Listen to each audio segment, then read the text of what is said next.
Hello, दीपालीज cake part and रेसिपीमध्ये आपल्या सगळ्यांचं स्वागत आहे। आज आपण मस्त अशी लिंबाची एक रेसिपी बघणार आहोत। गोड आहे लिंबाचं हे लोणचं आहे ते आपण आज बघणार आहोत। तर हे जे लिंबू आहेत ते गावाकडून आणले होते आणि म्हटलं तर एवढ्या लिंबांचं करायचं काय, तर म्हटलं चला आपण मस्त असे लोणचं करूया।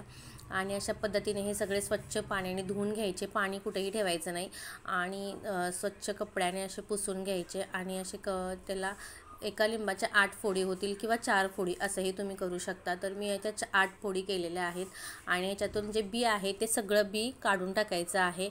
अशा प्रकारे जेवढे लिंबू होते त्याच्या सगळं मी लिंबू असे प्रत्येकाचे 8 भाग करून घेऊन त्याच्या बिया पूर्ण काढून टाकलेल्या आहेत। आणि हे जे आहे ते आपण कुकरच्या भांड्यामध्ये काय करायचं, पूर्ण लिंबाच्या ज्या बिया आहेत त्या काढून हे कुकरचा आपला डब्बा असतो त्याच्यामध्ये ट्रान्सफर करायचं आणि याच्यामध्ये आपल्याला लागेल तेवढं म्हणजे आपल्या आवडीनुसार किंवा चवीनुसार मीठ टाकून घ्यायचं। मी ते 1 चमचा मीठ टाकलेले आहे, 2 चमचा एक काश्मीरी मिरची पावडर टाकलेली आहे आणि 4 चमचे साखर टाकलेले आहे।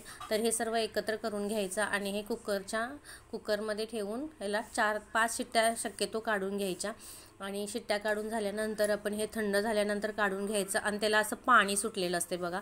ते पाणी जे आहे ना ते सर्व आपण एका कढईमध्ये काढायचं आणि गॅसवर ठेवून द्यायचं आणि त्याच्यामध्ये आपल्या चवीनुसार म्हणजे आपण चाखून बघायचं की थोडंसं कमी आहे का मीठ आणि किंवा लाल तिखट साखर, त्याच्यानुसार आपण ही साखर त्याच्यामध्ये टाकून घ्यायची, लाल तिखट टाकून घ्यायचं आणि उकळी येईपर्यंत असं छान असं त्याला हे जे पाक आहे तो तयार करून घ्यायचा आणि तो लिंबाच्या च्यामध्ये ओतून द्यायचा। बघू शकता किती सुंदर असा कलर आलेला आहे। आणि एक मस्त ड्राय बरणी आहे ती घ्यायची की पूर्ण सुकलेली बरणी आणि त्याच्यामध्ये हे लोणचं स्टोअर करून ठेवायचं। 7 ते 8 दिवसामध्ये हे खूप छान असं लोणचं तयार होतं। हे तुम्ही उपवासासाठी पण खाऊ शकता। तर बघू शकता इतकी सुंदर अशी रेसिपी, इतकं सुंदर असं हे लोणचं झालेलं आहे।